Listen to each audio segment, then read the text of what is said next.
Kitang-kita nyo na ang gobyerno ni Bangag ay mismong nakipagsabuatan dito sa mga gumagawa ng peking pera sa rekto. Grabe, I don't know kung narinig nyo na. Pakinggan muna natin. Ang dami naman. Lahat ngayon, ang dami rin pong nag-aabogado sa social media. At meron pong mga totoong abogado na hindi naman nakakaintindi ng law enforcement. Nagsasabi, nakakatawa minsan yung mga komento kagaya nung sa Google Money na ginamit.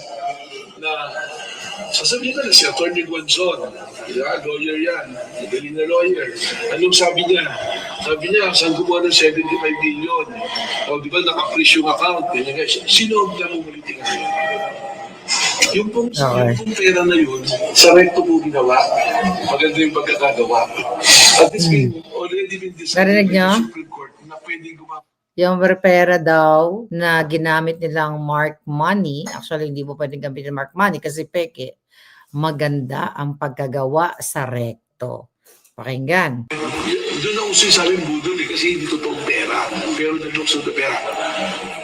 NBI po na-provide yan. Ang totoong pera po ng 50,000, ng NBI din po ang nag-provide. Kaya po mayroong intelligence fund, confidential funds, ang law enforcement agency, sa mga operation po niya ginagamit. Wala pong nilabas na Huwag natin tapusin kasi sinungaling si Matibag. Nakita niyo naman yung pagiging arrogante niya. Ang dami yung mga viral videos dyan, kung anong may mga hawak siyang mga paldo-paldong pera. Pag nagbabayad sa restaurant, hindi natin alam kung saan nila kinuha yung pera yun. But ganun pa man, ang pag-uusapan natin dito, ito pa rin yung kaso ng ni Mabanta at mga kasamahan niya na di umano ay nag-extort ng pera. Ako, hindi ko kinakampihan yan si Mabanta at hindi ko na rin kinakampihan si Matibag kasi para pareho lang naman silang tibag, di ba? Ang punto de vista natin dito, number 1 point, so viral naman itong kwento na ito, ang pag-extort di umano ng pera ni Mabanta at ng kanyang grupo kapalit ng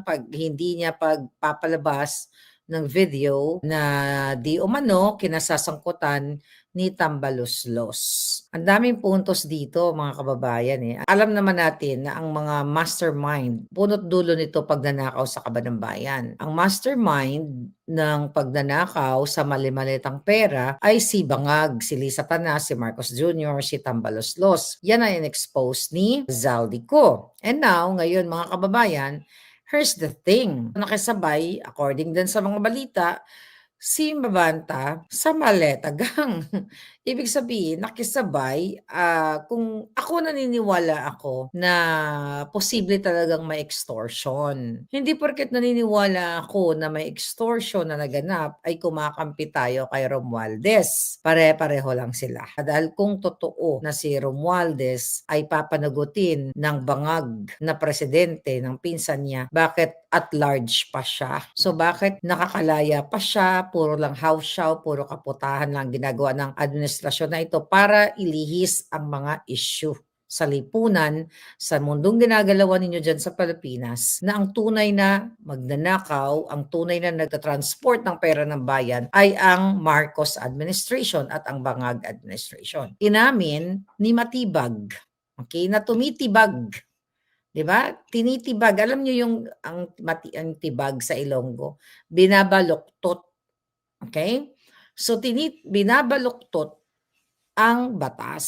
Dahil nga nagtanong si Attorney Guanzon, 'di ba? O naakala ko ba, naka-freeze ang pera ni Tambaluslos. Bakit siya nakapag-produce ng 75 million pesos na hinihingi di umano na as extortion money ni Mabanta. Ang eksena natin dito, narinig natin na pinapaliwanag ni Matibag na sila daw ay gumamit ng pera at maganda ang pagkagawa ng pera sa recto. Dito ngayon, mga kababayan, papasok ang picture na inamin mismo sa bunganga ng Bangag administration na ang NBI na talagang sila ay nakikipagsabwatan sa mga illegal na mga tao o mga illegal na pagnenegosyo katulad niyang paggagawa ng pekeng pera na ginamit nila sa kanilang entrapment, 'di ba? Ay ngayon, ang question natin, ano ang credibility una ng Bangag administration, ng matibag na ito, na yun ang maniniwala ang taong bayan sa kanila.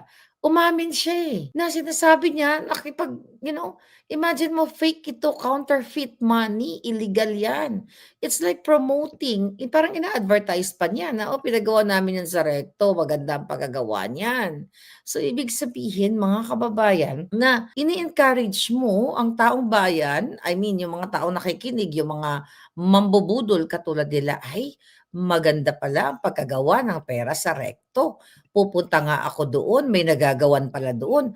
Sa Amerika kung nanonood kayo ng mga crimes, nagbabasa lang kayo mga law enforcement, ang ginagamit nila yung tinatawag na parang paper money sa atin or prop money na may nakalagay copy. Yun, you go to Amazon, nakikita yan, pwede kang umorder ng US dollars. I just don't know kung meron dyan sa Pilipinas yung mga peking, and not peke, play money or props money gagamitin mo. So, hindi po pwedeng sasabihin ng head of NBI na okay lang, na ini-encourage niya, pinagmamalaki pa niya, na, ang ganda ng pagkagawa ng counterfeit or fake money diyan sa Recto. Mayroong batas na nagbabawal na makikipagtransaksyon ka or gumawa ka ng peking pera. Ang problema sa Bangag administration, yung pag-deliver nila ng balita. Hindi naman nila sinabi yan nung unang fake na nahuli si Mabanta na tinanggap ng grupo niya ang worth 75 million na sa maleta. Hindi naman nila kung naging honest to goodness sila. Sinasabi nila doon sa balita, actually, mga kababayan, ako si NBI, tibag ang utak, ginamit namin ang play money, ganyan-ganyan, nilagyan namin yung maleta or bakante yung maleta, nagdala lang kami ng mga certain amount para magamit namin sa mark money. Niloloko na naman tayo mga kababayan. Niloloko kayo, binubudol kayo, kasi nga lumulusot sila. Kasi yung unang palabas ni Matibag at ng Bangag administration na legitimate yung 75 million na paunang binayad na supposedly na ibabayad sa extortion, allegedly, extortion ni Mabanta sa kanila. So dahil pinuna ni Attorney Guanzon, na saan kayo kumuha? Siya yung unang nagpuna doon Akala ko ba naka-freeze yung account ni Tambaluslos? Bakit kayo may ganyan-ganyan? So ngayon, nagpalusot sila ngayon na sinasabi, ginagawa pa tayong, si Guanzon pa ngayon at tayo mga netizens, ang masama kasi nagko-conclude kaagad tayo na bakit naka-frozen yung account niya. Tapos bigla silang gagawa ng script, panibagong script, na ito ay gawa sa Recto. Illegal yung kanilang ginawa. May pananagutan sa batas at ini-encourage ang taong bayan na pumunta sa Recto. Sikat na naman ang Recto sa mga kapike-pikean. Dapat nga wala na yung Recto Dapat nga mismo itong NBI ang humuhuli dito sa mga gumagawa ng mga peking pera o counterfeit na pera o mga tawag nila budol na pera.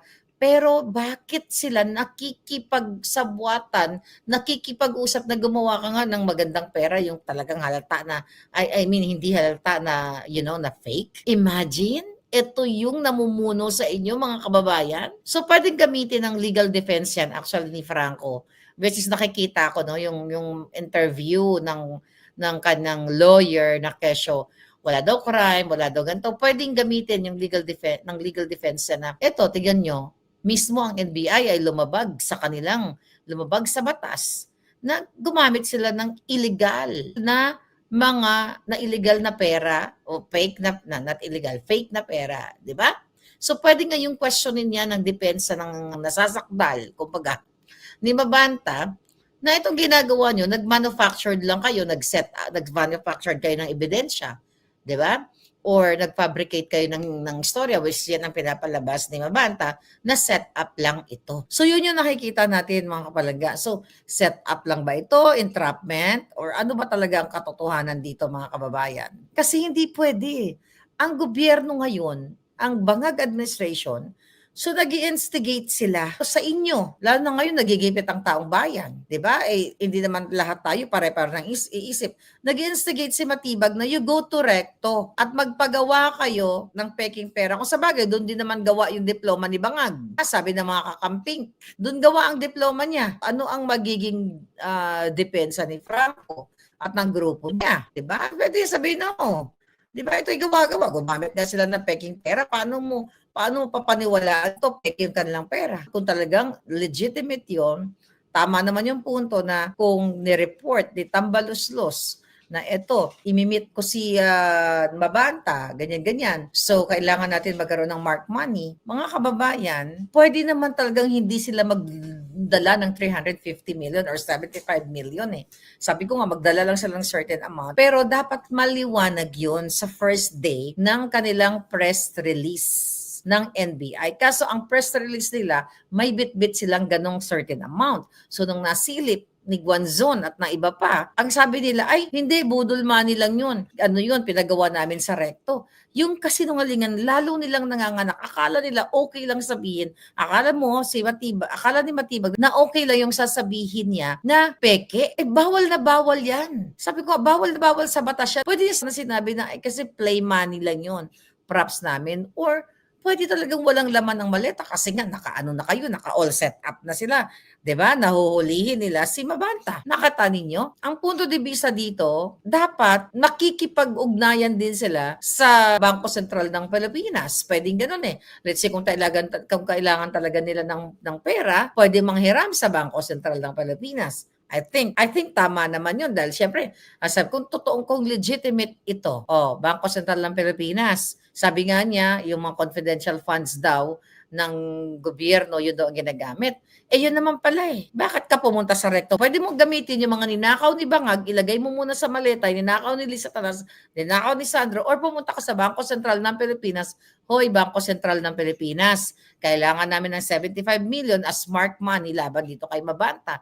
Pero mas pinili na talagang nalulubog siya sa kanyang kasinungalingan ang pumunta sa recto at magpagawa. Mga kababayan, nakikita nyo na kung gaano katarantado itong si Matibag at itong Marcos administration, Bangag, Lisa Tanas, Araneta, Romualdez sa pagpapagawa ng mga kwento at paggamit ng kasinungalingan at mga illegal na operasyon nila gamit ang illegal o peking pera. Ini-encourage nila ngayon yung mga holdupper, mga kidnapper, yung mga lulong sa sugal na nangakyat bahay gang dyan, mga kababayan, na pumunta sa recto at magpagawa nitong perang ito. Gusto pa nila ngayon siguro, I don't know, pumunta kayo dyan sa recto, kayo dyan may mga vloggers, mag-cover kayo, pumunta kayo dyan at magtanong-tanong kayo saan ba dito makapagpapagawa ng pera. Gagamitin ko lang as optics sa vlog ko or sa props. Sa vlog ko kasi sinabi ng NBI director, nagpagawa daw siya dito. Paano ka magpapatupad ng batas? Ikaw mismo lumalabag ka sa batas. At kung yung pinapagawa mo, let's say for example, nagpagawa ka ng pera, counterfeit yun. Dapat nakasulat yun, mga kababayan. Sabi ko nga kanina, nakalagay play money or prop or copy. You need to go to Amazon, magtingin-tingin kayo dyan. Nakasulat yan eh, copy or props lang, kumbaga. Kung nagpagawa ka na parang totoo, sabi niya, maganda to ang maganda yung gawa, parang totoo. Counterfeit. Kaya dapat talaga itong mga ito, sabi ko nga, ayan, ako sa boses ko. Itong mga hinayupak na ito, dapat talaga wala sila sa gobyerno. Hindi ka pwede magpagawa ng peking pera, mga kababayan, dahil mayroong batas na nagbabawal dito. Hindi porket para sa operasyon nila, may entrapment chucho na sinasabi nila, ay okay lang dahil sila ay NBI.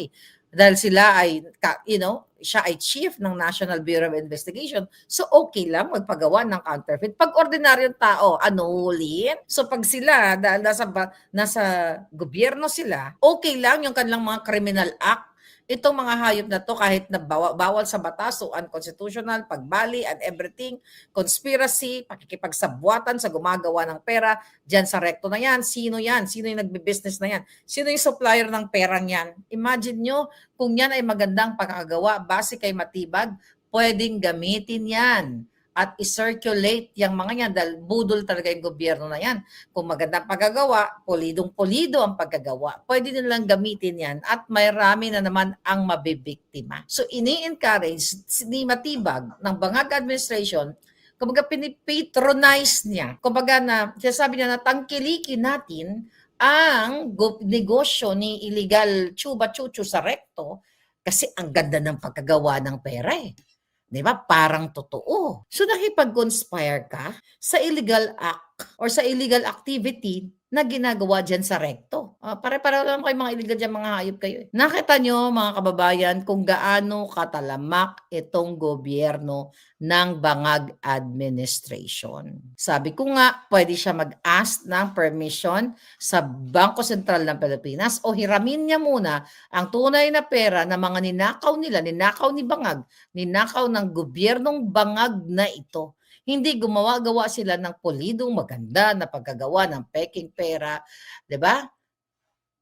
So mismo ang alam naman natin na ang gobyerno mismo ang gumagawa ng illegal. Nangidnap kay Pangulong Duterte. Gustong patayin si Zaldico, gustong gorgorin si Harry Roque, gustong gorgorin si Maharlika. So itong gobyerno ni Marcos Jr. ay wala ng sinusunod na batas. Lumalabas mismo, huling-huli mismo sa bunganga nila na sila ay gumagawa ng perang peke. Kung babalikan natin, ang dating NBI director ay naghamon sa akin na kapag puno na ang salop, dapat nang kalusin si Maharlika. It's like saying pag puno na ang salop, patayin na si Maharlika. So itong nangyayari ngayon sa Pilipinas, ito kaya mabanta, masyadong punong-puno ng drama. Pero malinaw pa sa sikat ng araw na talagang ang ginagawa ni Marcos Jr. ay manggipit, mang-abuso ng kapangyarihan. At ito naman si Mabanta ay isa sa biktima dahil naging posible talaga na naging kailangan niya ng pera. Kasi hindi naman, mamaya basahin natin, ay tignan natin kung ano yung mga sinabi niya tungkol doon. May sulat siya, may open letter siya kay Marcos Jr. Ang problema kasi dito, sa ginagawa, later on, pag inimbestigahan yan, okay? Pag imbestigahan nila yung issue nito kay Mabanta at lalabas din yung imbestigahan din kung saan pinagawa ni Matibag yung fake money, papatawag kung sino yung inutusan niya, sino yung kinontrata niya, 'di ba? Na gumawa ng pera sa recto. Kasi gusto nilang lusutan. Yung sinasabi ni Attorney Guanzon, yung question ni Atty. Guanzon, akala ko ba wala naka-frozen ang account ni Tambaloslos? Paano kayo nakapag-produce ng 75 million pesos na pauna? Yun yung punto dito.